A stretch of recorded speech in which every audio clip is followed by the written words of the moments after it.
नमस्कार, बहुत स्वागत है आपका इंडिया वॉइस में। मैं हूं आपके साथ प्रज्ञा मिश्रा। वक्त हो चला है उत्तर प्रदेश के इस खास बुलेटिन की, तो शुरुआत करते हैं पहली खबर के साथ। लखनऊ में बीजेपी पिछड़ा वर्ग मोर्चा के राष्ट्रीय अध्यक्ष डॉक्टर लक्ष्मण ने प्रेस वार्ता कर प्रधानमंत्री नरेंद्र मोदी के 12 वर्षों के कार्यकाल की उपलब्धियों को रेखांकित किया। उन्होंने कहा कि मोदी सरकार के नेतृत्व में देश लगातार विकास और प्रगति के मार्ग पर आगे बढ़ रहा है।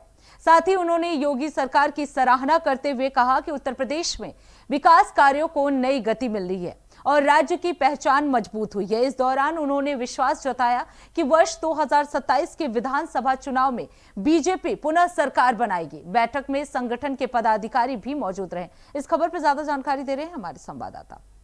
मोर्चा के राष्ट्रीय अध्यक्छ डॉक्टर के लक्ष्मण का आज लखनऊ दौरा था। उन्होंने मोदी सरकार के 12 साल कार्यकाल को लेकर के प्रेस वार्ता करके तमाम सारी जो योजनाएं केंद्र सरकार और राज्य सरकार के द्वारा चलाई जा रही हैं उसको लेकर के आज यहां पर प्रेस वार्ता की बताया कि जब से देश में प्रधानमंत्री नरेंद्र मोदी की सरकार आई है तब से लगातार देश विकास कर रहा है। तमाम सारी वो जनहित की योजनाएं चल रही हैं जो गांव-गांव जा करके जनता को उसका लाभ मिल रहा है। यहाँ तक 2027 में विधानसभा चुनाव है। वे भी कहा कि फिर से उत्तर प्रदेश में तीसरी बार बीजेपी की सरकार बनेगी। तो कहीं ना कहीं बीजेपी अभी से अपनी सारी तैयारियां शुरू कर दी है। ऐसे में राष्ट्रीय अध्यक्ष पिछड़ा वर्ग के आकर के यहाँ पर जो तमाम सारे कार्यकर्ता थे या पदाधिकारी थे उनसे मिल करके जाना कि किस तरह से संगठन को और मजबूत किया जाए। 2027 में चुनाव है उसको किस तरह से लड़ा जाएगा और जीता जाएगा, उसी को लेकर के आज बीजेपी मुख्यालय पर बड़ी एक बैठक की गई।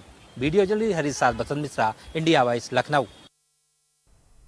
अब रुक कर लेते हैं अगली खबर के। राम मंदिर में चढ़ावे की कथित चोरी के मामले को लेकर यूपी की सियासत गर्मा गई है। समाजवादी पार्टी के अध्यक्ष अखिलेश यादव ने इस मुद्दे पर योगी सरकार पर निशाना साधा। अखिलेश यादव ने तंज कसते हुए कहा कि प्रदेश में आईआईटी बनाने के बजाय एसआईटी बनाई जा रही है। उनके इस बयान के बाद बीजेपी ने पलटवार किया। योगी सरकार में मंत्री नरेंद्र कश्यप ने कहा कि अखिलेश यादव को इस मामले को लेकर चिंता करने की जरूरत नहीं है। वहीं कांग्रेस ने अखिलेश यादव के बयान का समर्थन किया। राम मंदिर दान मामले की जांच और सियासी बयानबाजी के बीच अब यह मुद्दा लगातार तूल पकड़ता जा रहा है। देखिए इस पर हमारी एक खास रिपोर्ट। बिसात बिछने से पहले आरोपों की राजनीति गर्म है। ये कहना भी गलत नहीं होगा कि 2027 की चुनावी लड़ाई अयोध्या के राम मंदिर और कथित चंदा चोरी के आरोपों के इर्द गिर्द सिमटती दिख रही है।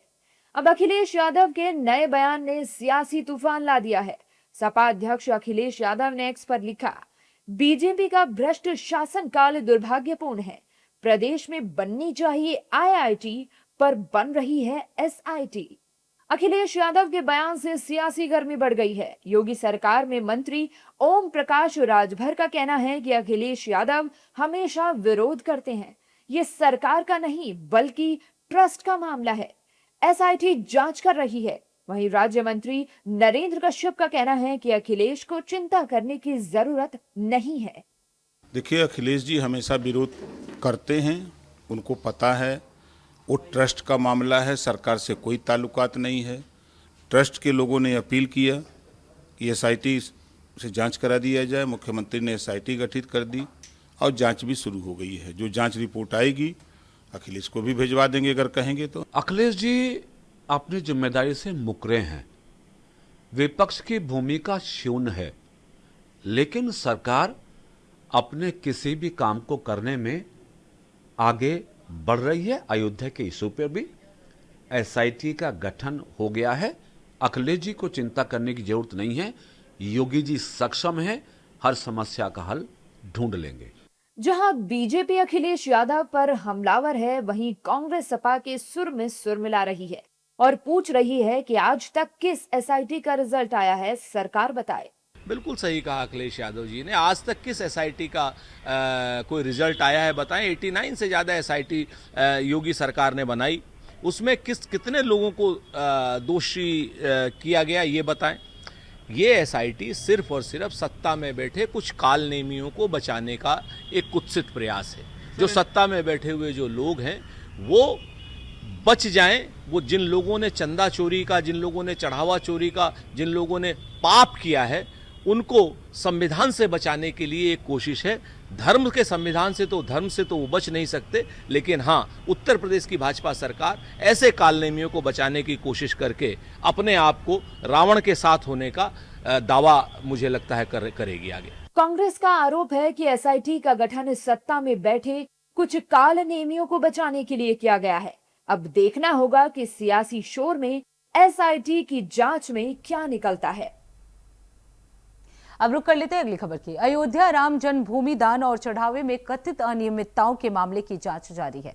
इस मुद्दे पर महाराज भक्त चरण दास ने कहा कि मुख्यमंत्री योगी आदित्यनाथ ने जांच के लिए एसआईटी का गठन किया है और यदि कोई भी व्यक्ति धन के दुरुपयोग या गड़बड़ी का दोषी पाया जाता है तो उसके खिलाफ सख्त कार्रवाई की जाएगी।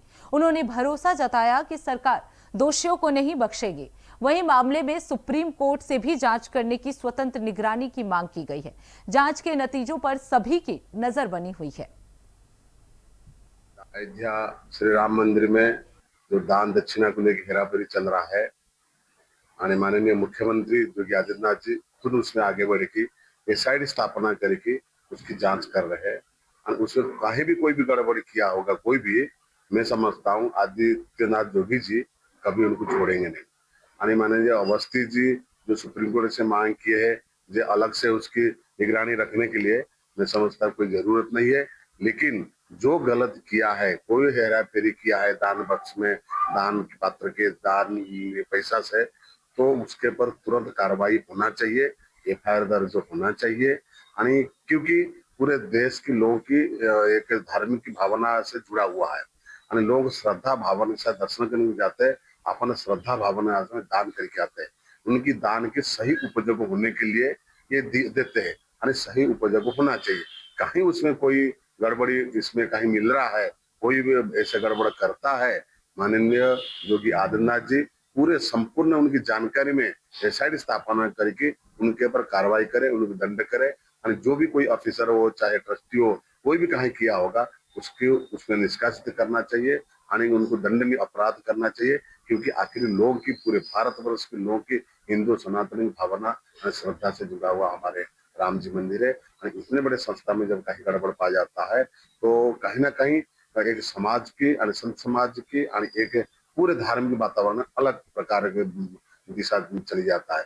इसलिए माननीय मुख्यमंत्री से यही निवेदन है, इसके एसआईटी के द्वारा जांच करें, जो उस पर गलत पाया जाता है उसके दंड का अपराध करें। अब रुक कर लेते हैं अगली खबर की। अयोध्या से राम मंदिर दान पेटी विवाद को लेकर बड़ा बयान सामने आया है। तपस्वी छावनी पीठ के जगत गुरु परम हंसाचार्य ने इस मामले में राहुल गांधी और अखिलेश यादव पर गंभीर आरोप लगाए। उन्होंने आरोप लगाया कि इस पूरे मामले के पीछे साजिश हो सकती है और इसकी निष्पक्ष जांच की मांग की। साथ ही उन्होंने राहुल गांधी और अखिलेश यादव के नार्को टेस्ट की मांग की है। परम हंसाचार्य के इस बयान के बाद अब सियासी बयानबाजी तेज होने के आसार है। बिल्कुल जो है जांच हो रही है, निष्पक्ष जांच हो रही है और सारे तथ्य सामने आएंगे। लेकिन जब तक राहुल गांधी और अखिलेश यादव का नार्को टेस्ट नहीं होगा तब तक पूरी सच्चाई सामने नहीं आएगी। मैं चाहता हूं कि राहुल गांधी अखिलेश यादव का नार्को टेस्ट हो। जब सबसे पहले इसमें अखिलेश यादव को पता लग गया, जो राम मंदिर नहीं आए आज तक, उनको सबसे पहले पता लग गया कि राम मंदिर में चढ़ावा चोरी हो गया। इसलिए जो है इसमें 100% अखिलेश यादव और राहुल गांधी इसमें संलिप्त हैं। अब रुक कर लेते हैं अगली खबर की। राम जन्मभूमि तीर्थ क्षेत्र ट्रस्ट में चढ़ावे में कथित घोटाले के आरोपों को लेकर साधु संतों का आक्रोश बढ़ता जा रहा है। अखिल भारतीय दंडी सन्यासी परिषद के संरक्षक स्वामी महेश्वराश्रम महाराज ने ट्रस्ट को तत्काल भंग करने और महासचिव चंपत राय को पद से हटाने की मांग की है। उनका कहना है कि चंपत राय को हटाए बिना ट्रस्ट का पुनर्गठन किए बिना एसआईटी की निष्पक्ष जांच संभव नहीं होगी। उन्होंने पूर्व ड्राइवर राम शंकर यादव की कथित संपत्तियों की भी जांच की मांग उठाई है।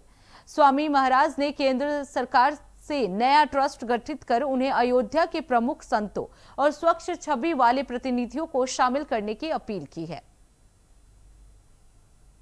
ये पहले ट्रस्ट भंग हो, वहां से सदस्यता को हटाया जाए, नहीं तो ये ट्रस्ट को समिति को एसआईटी को जांच करने में ये सहयोग नहीं कर सकते और फिरा देंगे ये लोग। दोषियों के खिलाफ क्या कार्रवाई होनी चाहिए? दोषियों के खिलाफ कार्रवाई तो तब होगी जब वो दोषी साबित होते हैं। और दोषी साबित करने के लिए उनके मुखिया को खोजना जरूरी है। इतने लोगों को, जिन जिन लोगों का नाम आ रहा है, वो इतनी बड़ी चोरी, कैमरा लगे हुए होंगे, सब कुछ लगा हुआ होगा वहां, और उसके बाद भाई कैमरा को बंद करके चोरी किया गया। चाबी किसके पास रहता था? अगर चाबी जिसके पास रहता उसने खोला नहीं तो चोरी कैसे हुआ? फिर अंदर जाते हुए, बाहर जाते हुए उनका को चेक किया जाता, ये क्यों नहीं किया गया? ये सब काम किसका है? ट्रस्ट का है, जो ट्रस्ट बैठा हुआ है, चंपत राय का, विशेषकर जो महासचिव है। तो फिलहाल रुकते एक छोटे से ब्रेक के लिए, ब्रेक के बाद जल्द लौटेंगे। देखते रहिए इंडिया वॉइस।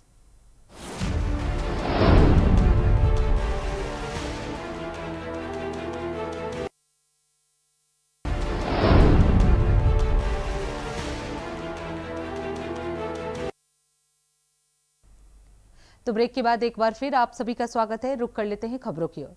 चंदौली में जिला विकास समन्वय और निगरानी समिति यानी दिशा की बैठक को लेकर चर्चा तेज हो गई है। जिला मुख्यालय स्थित कलेक्ट्रेट सभागार में सपा सांसद वीरेंद्र सिंह की अध्यक्षता में बैठक आयोजित की गई, लेकिन इस बार बैठक को पूरी तरह से बंद कमरे में रखा गया। जनपद के विकास से जुड़े अहम मुद्दों पर मंथन के लिए जनप्रतिनिधि और अधिकारी जो है इस बैठक में मौजूद रहे, लेकिन मीडिया को बैठक से दूर रखा गया। मीडिया की एंट्री नहीं होने को लेकर कई तरह की चर्चाएं भी शुरू हो गई है। बताया जा रहा है कि पिछली बैठक में हुई किरकिरी के बाद इस बार जनप्रतिनिधि और अधिकारी ज्यादा सतर्क नजर आए।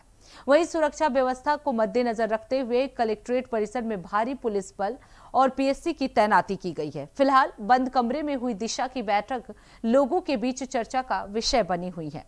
तो चंदौली में बंद कमरे में इस बार दिशा की बैठक की गई। मीडिया को इस बैठक से दूर रखा गया। माना जा रहा है कि पिछली बैठक में हुई किरकिरी के बाद मीडिया को इस बैठक से दूर रखा गया और इस मामले में अधिकारी जो है वो पूरी तरह से अलर्ट मोड पर नजर आ रहे हैं। सपा सांसद की अध्यक्षता में ये बैठक हुई है, विकास पर मंथन किया गया और क्या कुछ इस मीटिंग के दौरान बातचीत हुई वो अभी क्लियर नहीं हो पाया है, लेकिन माना यही जा रहा है कि इस बार दिशा की बैठक में मीडिया को दूर रखा गया है।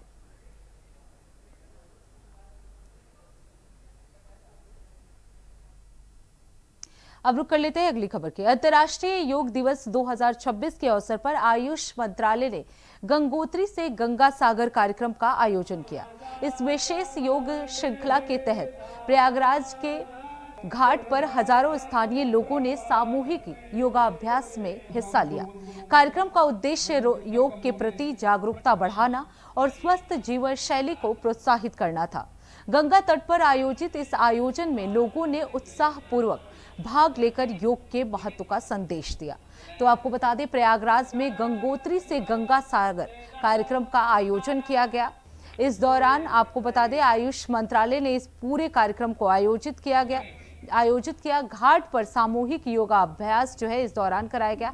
हजारों लोगों ने इस कार्यक्रम में हिस्सा लिया। तो आयुष मंत्रालय की यह अनोखी पहल जो है वो देखने को मिली। योग श्रृंखला कार्यक्रम आयोजित किया गया प्रयागराज में। 21 जून को योग दिवस पूरे विश्व भर में मनाया जाएगा। उससे पहले योगाभ्यास जो है प्रयागराज में भी देखने को मिला और ये पूरा कार्यक्रम जो है वो प्रयागराज में कराया गया। आयुष मंत्रालय द्वारा ये पूरा कार्यक्रम कराया गया।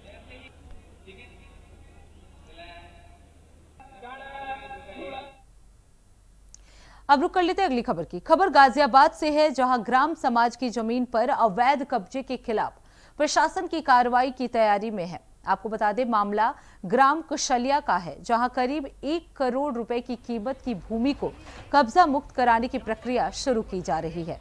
जानकारी के मुताबिक जमीन पर अवैध कब्जा पर निर्माण किए जाने का आरोप है। इस जमीन पर आपको बता दें, फैज आम मदरसा मिसबाह उल अलम नाम से निर्माण होने की बात सामने आई है। प्रशासनिक रिकॉर्ड के अनुसार ये जमीन खाद के गड्ढे और रास्ते के लिए दर्ज है।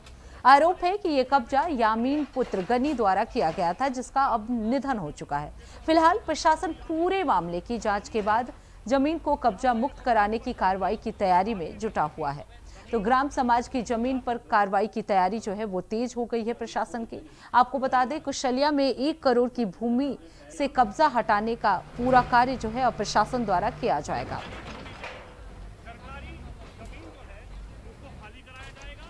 ये ग्राम कुशलिया में खसरा संख्या 1061 और 1067 जो कि खाद के गड्ढे एवं रास्ते की भूमि है, इसकी शिकायत हमें प्राप्त हुई थी। तत्क्रम में हमारे द्वारा इसमें जांच कराई गई, पैमाइश कराई गई और सभी आवश्यक विधिक कार्रवाई पूर्ण करते हुए इसमें यामीन पुत्र गनी के द्वारा अवैध मदरसा निर्मित करा गया था, जिसके पुष्टिकरण की कार्रवाई आज की जाएगी। ये लगभग जो इमारत है वो लगभग 20 से 25 वर्ष पुरानी है, जिस पर हमने आज पुष्टिकरण की कार्रवाई की है और इसमें अधिक विधिक कार्रवाई हमारे द्वारा लगातार। खसरिया में एक मदरसा था जिसको पुलिस विभाग द्वारा अवैध पाया गया था और इसी के आधार पर उनके द्वारा आज इसको गिराए जाने के पर निर्णय लिया गया था। इसी परिप्रेक्ष्य में आज यहाँ पर पर्याप्त मात्रा में पुलिस बल तैनात किया गया है। आप देख रहे हैं शांतिपूर्वक कार्रवाई चल रही है। अब रुक कर लेते हैं अगली खबर की। खबर मुजफ्फरनगर के जिला से है, जहां एक बेहद दर्दनाक और चिंताजनक घटना सामने आई है। आपको बता दें, बुखार के इलाज के लिए भर्ती 2.5 साल की मासूम बच्ची पर अस्पताल परिसर में आवारा कुत्तों ने हमला कर दिया, जिससे वो गंभीर रूप से घायल हो गई है। घटना की जानकारी मिलने पर प्रदेश सरकार में मंत्री कपिल देव अग्रवाल अस्पताल पहुंचे और बच्ची का हालचाल जाना। उन्होंने परिजनों को हर संभव सहायता का भरोसा दिलाते हुए डॉक्टरों को बेहतर से बेहतर इलाज सुनिश्चित करने के निर्देश दिए। साथ ही अधिकारियों को आवारा जानवरों पर नियंत्रण और भविष्य में ऐसी घटनाओं की पुनरावृत्ति रोकने के लिए तत्काल प्रभावी कदम उठाने के भी निर्देश दिए।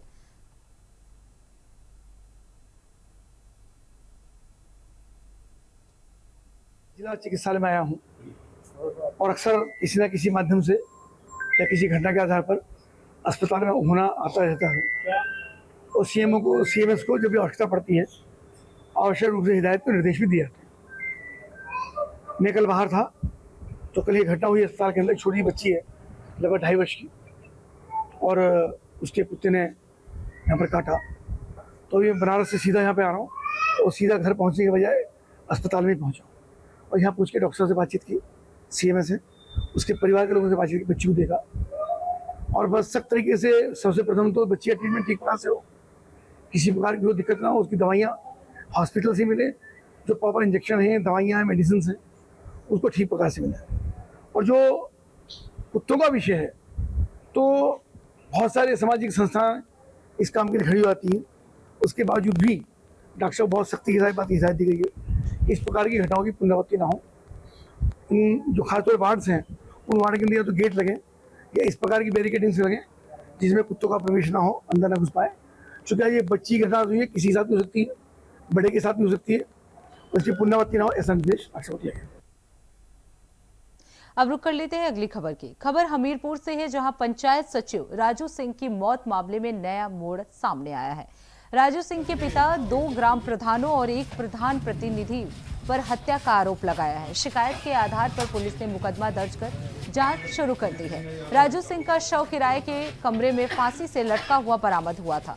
परिजनों का आरोप है कि ग्राम प्रधान उन्हें आर्थिक और मानसिक रूप से प्रताड़ित करते थे।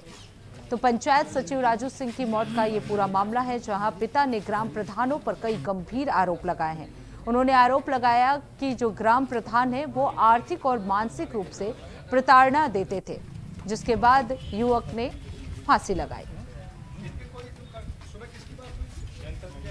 तो आपको बता दें, ये पूरा मामला जो है हमीरपुर का है, जहां पंचायत सचिव पर ये गंभीर आरोप जो है वो लगाए गए हैं। आपको बता दें, आर्थिक और मानसिक प्रताड़ना के बाद युवक ने आत्महत्या की, ये उसके पिता की तरफ से आरोप लगाया गया है। तो पंचायत सचिव राजू सिंह की मौत का ये पूरा मामला है, जिसमें ग्राम प्रधान पर कई गंभीर आरोप लगाए हैं। आपको बताएं, पंचायत सचिव पर मानसिक और आर्थिक प्रताड़ना की जाती थी, जिसके बाद से उसने ये फांसी लगाया, जिसके बाद अब पुलिस जो है पूरी तरह से एक्शन मोड में नजर आ रही है। ग्राम प्रधानों पर कई गंभीर आरोप जो हैं वो लगाए गए हैं। तो ये पूरा मामला जो है वो हमीरपुर का है, जहां एक पंचायत सचिव राजू सिंह ने आत्महत्या कर ली थी, जिसके बाद से उसके पिता ने ग्राम प्रधानों पर कई गंभीर आरोप लगाए। उन्होंने कहा कि उसे मानसिक और आर्थिक प्रताड़ना दी जा रही थी, जिसकी वजह से उसने ये कदम उठाया।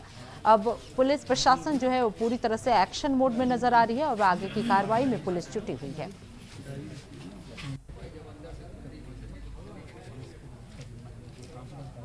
तो हमीरपुर का ये पूरा मामला था, जहां पंचायत सचिव राजू सिंह की मौत मामले में पुलिस जो है वो पूरी तरह से एक्शन मोड में नजर आ रही है।